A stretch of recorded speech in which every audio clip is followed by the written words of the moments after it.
सभी को राधे राधे और हर हर महादेव, ओम नमः शिवाय।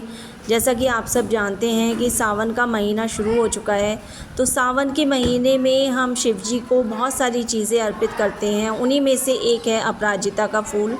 अपराजिता का पुष्प जो है वो शिव जी को बहुत ही प्रिय होता है, बहुत अच्छा माना जाता है अपराजिता के पुष्प को अर्पित करना। अगर आप भी शिव जी भगवान की कृपा अपने ऊपर चाहते हैं तो इस पौधे को ज़रूर अपने घर में लेके आएँ। इसे कहते हैं अपराजिता। अपराजिता का फूल घर के लिए बहुत शुभ माना जाता है। अपराजिता का पौधा ये एक क्रीपर प्लांट है। आज हम इस वीडियो में इसी प्लांट के बारे में आपको सारी इन्फॉर्मेशन देंगे कि कैसे हमें इसे लगाना है, कैसा इसका सॉइल मिक्स होना चाहिए, कितना बड़ा पॉट होना चाहिए। और ये देखिए, मैंने एक सुंदर सा छोटा सा शिवलिंग भी अपने अपराजिता में लगा रखा है। तो ये जो प्लांट है हमारा, ये एक क्रीपर प्लांट होता है। इसको बेल कहते हैं। और बेल जो है वो ऊपर बढ़ने के लिए उसे किसी सहारे की आवश्यकता होती है। तो इसलिए मैंने ये टोपियारी प्रिपेयर करी थी। इसमें मैंने वायर की हेल्प से इसको प्रिपेयर करा था और बहुत ही अच्छा इसका डिज़ाइन और इसका रिज़ल्ट निकल के आया। इसके पुष्प का कलर बहुत सारे पुष्प कलर्स में होता है। इसका फूल ये मेरे पास ब्लू कलर में है और इसके अलावा आप रेड में, येलो, वाइट, पर्पल, आजकल बहुत सारे कलर्स हैं।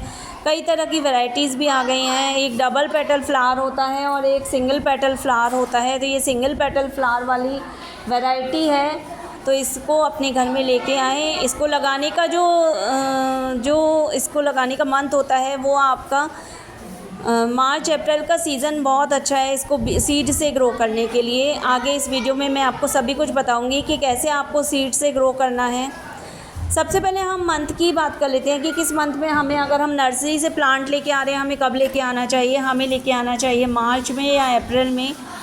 और ये आपको आने वाली गर्मियों में अच्छी फ्लावरिंग दे देता है अगर आप मार्च अप्रैल में इसे लगाते हैं। वैसे तो आप इसे अभी भी लगा सकते हैं, लेकिन अगर आप मार्च अप्रैल में लगाते हैं तो ये आपको अच्छी फ्लावरिंग देगा। और इसके अलावा आपको पॉट इसके लिए आप 10 इंच का पॉट इसके लिए सफिशिएंट होता है, काफ़ी होता है 10 इंच का पॉट।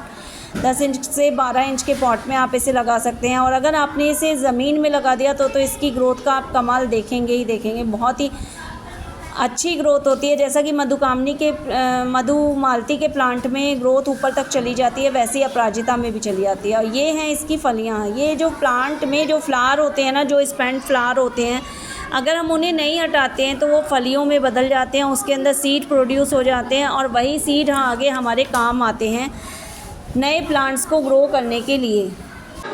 हाइब्रिड वैरायटी भी इसकी डबल पेटल्स में आती है। डबल पेटल वाला फ्लावर और भी सुंदर लगता है। तो आप चाहे देसी लगाइए, चाहे आप हाइब्रिड वैरायटी लगाइए, पूरे साल चलने वाला पेरिनियल प्लांट होता है। आप ले आएंगे ना तो आपको अगले सीज़न में भी अच्छी खासी फ्लावरिंग देगा। ये थोड़ा सा आपको केयर की ज़रूरत होगी। थोड़ा इसको विंटर्स में बस डॉर्मेंसी में चला जाता है। आपको ऐसी जगह पे प्लेस करना होगा जहाँ पे इससे सनलाइट मिलती रहे। नई नई तरह की शेप्स बना के आप जिस तरह से हमने टोपियारी बनाई है, तो इस तरह से नई नई शेप्स आप बना के उसमें भी ग्रो कर सकते हैं। नहीं तो आप किसी भी क्रीपर नेट पे इसे चढ़ा सकते हैं। रस्सी की सहायता से आप इसे ग्रो कर सकते हैं। ऊपर तक बेल को चढ़ने के लिए सहारा चाहिए होता है। तो ये इस प्लांट की सनलाइट रिक्वायरमेंट जो है वो 6 से 8 घंटे की सनलाइट रिक्वायरमेंट है। सनलाइट इसके लिए सूरज की रोशनी 6 से 8 घंटे के लिए धूप बहुत ज़रूरी है। और बहुत अच्छी मतलब पत्तियां इसकी सुंदर होती हैं अगर आप इसे धूप में प्लेस करते हैं। और अगर बारिश, जैसा आजकल आप देख रहे हैं बारिश का सीज़न है, बारिश हो रही है बहुत ज़्यादा, कई कई घंटे की बरसात हो रही है जो प्लांट्स को फ़ायदा भी कर रही है लेकिन नुकसान भी कर रही है। तो उसमें क्या होता है, उसमें जो प्रॉब्लम होती है ना, ये पत्तियों पे थोड़ी सी आपको दिखाई दे जाती है। फ्लावर्स इसके गलने लगते हैं, जल्दी सीड में कन्वर्ट नहीं होते और पत्तियों पे इसके डॉट डॉट करके एक संरचना दिखाई देती है। वो इन्हीं वजह से होती है कि या तो ओवर वाटरिंग या फिर एफिड्स का अटैक। एफिड्स का अटैक मतलब कीटों का अटैक जो होता है ना, छोटे छोटे कीट होते हैं जिनका अटैक होता है। तो उससे बचने के लिए हमें क्या करना है, उसका उपाय अब मैं आपको बताती हूँ। नीम ऑयल या फिर नीम के पत्तों को पानी में उबाल के उसके पानी का स्प्रे आप इस पर करिए। ये बहुत अच्छा रिज़ल्ट देता है। नीम ऑयल का स्प्रे बहुत अच्छा रिज़ल्ट देता है। और इसके अलावा आप लहसुन रात को आप पानी में भिगो के रख दीजिए और उसको आप स्प्रे बॉटल में करके स्प्रे कर दीजिए, वो भी अच्छा रहता है। तो तो ये जो है ये इसके केयर टिप्स हैं। सॉइल मिक्स की बात करूँ तो well drained soil, porous soil चाहिए हर प्लांट की तरह इसको भी। साथ में आप सॉइल मिक्स में गार्डन सॉइल ले लीजिए 60%, उसमें आप 20% रेत मिला लीजिए, 20% आप उसमें मिला लीजिए वर्मी कंपोस्ट, और कोकोपीट थोड़ा सा आप यूज़ करिए, नीम खली, और साथ ही में आप उसमें थोड़ा सा बोन मील भी ऐड कर दीजिए। फिर देखिए कमाल, आपके प्लांट पे फ्लावरिंग भर भर के फ्लावरिंग आएगी। अगर आप ऑर्गेनिक और घर का बना फर्टिलाइज़र यूज़ करना चाहते हैं तो केले के छिलके का फर्टिलाइज़र, केले के छिलके का पानी इसके लिए बेस्ट है। और सरसों की खली जो होती है उसका आप पानी बना के इसे दीजिए, बहुत अच्छा काम करता है इसमें। अब मैं बात करूँगी कि कैसे हमें ग्रो करना है। तो जैसा कि मैंने आपको दिखाया था, इसमें फलियाँ बनती रहती हैं, तो वो फलियों के अंदर काले काले सीड होते हैं जिनको मैं तो इसी पॉट में डालती रहती हूँ। अगर आप न्यू प्लांट लगा रहे हैं तो कहीं से अगर आपको ये फली मिल जाए तो आप आसानी से उसे सॉइल में बस आपको दबाना है, और या फिर कोकोपीट में आप उसे लगा दीजिए, बहुत इजीली ग्रो कर जाता है। मैं तो इसी पॉट में डालती रहती हूँ, इसलिए मेरी ये जो बेल है काफ़ी घनी हो गई है। और ये जो पत्तियों पे आप देख रहे हैं ना, ये एक्चुअली है वाटर की वजह से, क्योंकि रेन बहुत ज़्यादा हो रही है, बारिश बहुत ज़्यादा हो रही है, और इसकी वजह से पत्तियों में कुछ पीलापन है। साथ ही साथ सॉइल में न्यूट्रिशन की कमी से भी ऐसा हो जाता है। तो काफ़ी दिनों से मैंने इसमें फ़र्टिलाइज़र तो मैं देती रहती हूँ, बट काफ़ी दिनों से मैंने इसमें बोन मील नहीं ऐड किया है, तो मैं अब इसमें बोन मील जब ऐड करूँगी तो ये सही हो जाएगा।